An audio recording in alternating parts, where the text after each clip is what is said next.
We are live from Centennial, Colorado, just about 15, 20 minutes from Castle P.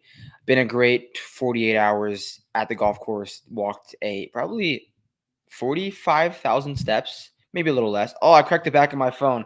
I cracked the back of my phone. Oh, shit. That hurts. Is what it is, though. I just noticed that I cracked the back of my phone at Castle P.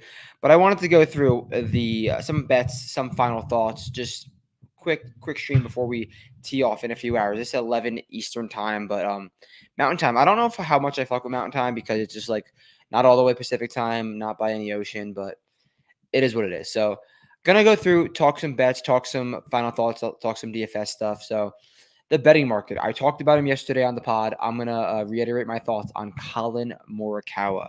Thought it was a great number, 16 to 1, anywhere from 16 to 14 to 1, I think is a great bet on Colin. This man was 12, 13 the last few weeks in some stronger fields, and now he's drifted a little bit. And I love that he's drifted. I love that people are kind of had enough with Colin, and I'm hopping in. This is the first time I bet Colin all year, but I can't really think of a better course fit for him. And you might be thinking 8,200 yards. How does that make sense for Colin Morikawa?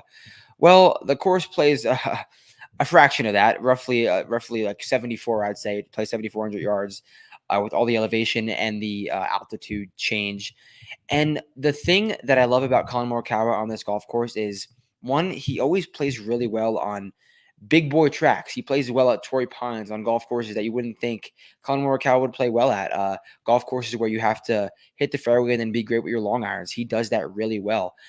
Now, there's very few long irons on this golf course, which is crazy. There's so many short irons, so many wedges because of forced layups, because of the altitude, because of the long par fives that aren't reachable. And who do you want with wedges more than Colin Morikawa? Not many people.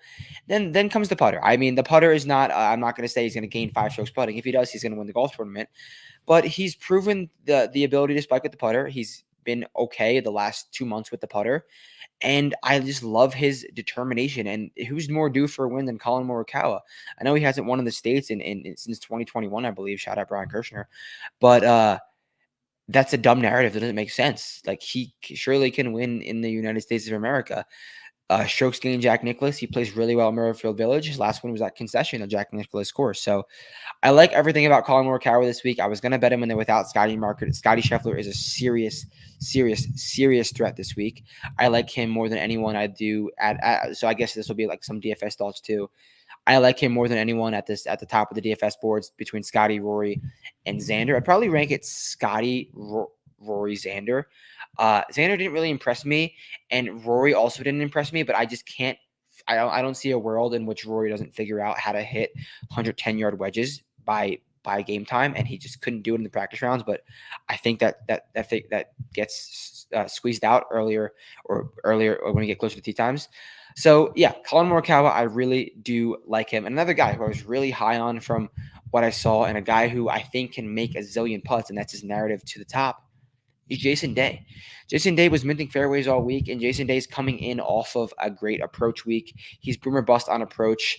Not even boomer bust. He's bust on approach more times than not. But I love, like I said with Colin Morikawa, I love how many wedges Jason Day is going to hit. And if you give Jason Day wedges, he has an ability to gain strokes on approach. Then from there, make putts. This man's gained strokes putting in 15 straight golf tournaments, and he's won a birdie. The last time he won was a birdie fest.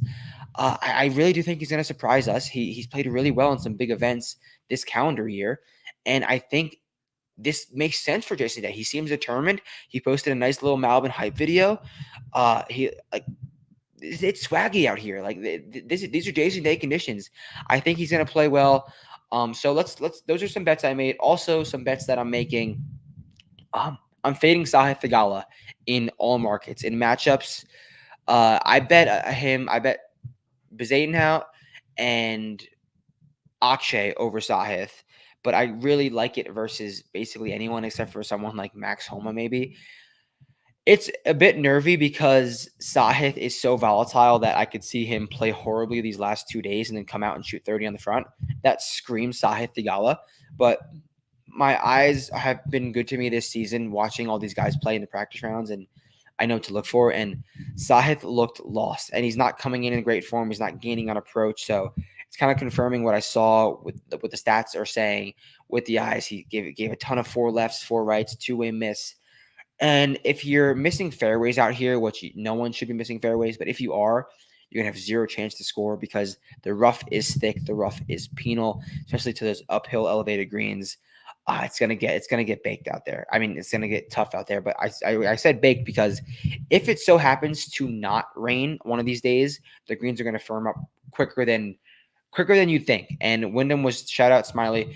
Wyndham was talking to Smiley, and Smiley gave me the word that Wyndham said, "I hope it doesn't rain for one of these nights because I want this to be firm and fast for a week." But the fairways are really soft. Everyone's going to be minting fairways, and then from there it becomes a middle iron, short iron, wedge putting contest. And I don't think it's going to be as bland and as boring as that sounds. I think there's going to be more questions asked than that, but I do think these guys are going to tear it up, and it's going to be a lot more visually appealing than them tearing up Valhalla, hitting a 7-iron into every single hole. You're going to get wedges. You're going to get a few par fives attempted to reach 4 and 2. Also, I really like Cameron Young and Rory McIlroy plus 130 to birdie hole 1 tomorrow. I'm not betting it personally. I think it's just too cheap, and those guys are just pussies and probably will fuck up somehow. But I think that's virtually a lock. They are hole 1 is a long par 5 that suits a draw, and those guys are bombers that hit draws. So I like that from a prop perspective. Other props I like, I think you can feast on round 1 scores tomorrow. Underdog posted them yesterday afternoon, and they were really off. They've already adjusted them, so I got ahead of those. Hopefully, we come through and hit a few. But I do like the round scores all lower and birdie or better is higher. They've adjusted a little bit, but I still think you can get ahead of it in round 1, and then maybe they'll switch a half or a full stroke in round 2, 3, and 4, and you'll leave it be because you got your hay in round 1. Getting ahead of things is the name of the game. Talk about a little bit of DFS. Not the 6K range. I got a whole show on that, but a few DFS stalls. I talked about the upper range. I prefer Scotty.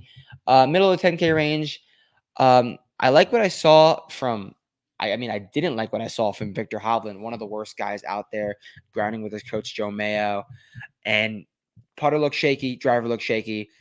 I'm all the way in on Colin. I'm all the way in on Colin. I'm all the way in on Scotty. I like a few guys up there, but I'm not going to go too deep into that range because you know where to find the rest of the content.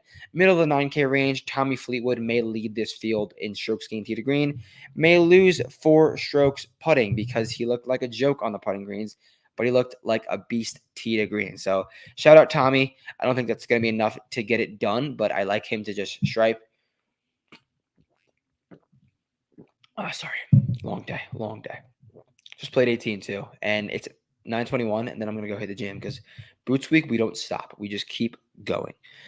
JT, I really like in a few markets. I think he's a bit more volatile than you probably want to hear, but in the outright market, you can get anywhere from 40 to 60 to 1 maybe. And for a boomer bust golfer who's done his best work on golf courses that require wedges, remember, shout out Andy Lack, the narrative that he found about the wedge ranges from Southern Hills, and it was gonna shoot wedge players very similar to this week. And I just thought of that right now. So shout out JT. He won there. The guys that hit wedges, I think, are gonna play well. So I really just thought of that. And Andy, if you're listening, you had that narrative to a T at Southern Hills 2 years ago, 3 years ago, whatever. And that makes me like JT even more. But it's going to come down to the driver with JT. If he is hitting fairways, he can attack. He looked so solid from the fairways this week. But once he got in the rough, like once anyone got in the rough, they just can't. Like the rough truly is penal, but I'm not really factoring off the tee too much because these fairways should be so easy to hit. I don't want to dial in on just straight like deadly accurate guys because there's going to be a world where you can get away with a somewhat mishit looser drive that's in the fairway. Like today we saw Cam Young hit 2 virtually horrendous balls, and he like looked down and was like, that was hit horribly.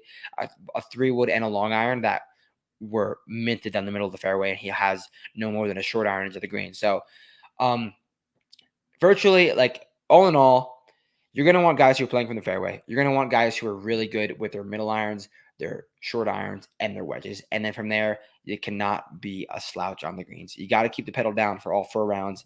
Shoot 65, shoot 66. shoot 67, throw a 62 in there.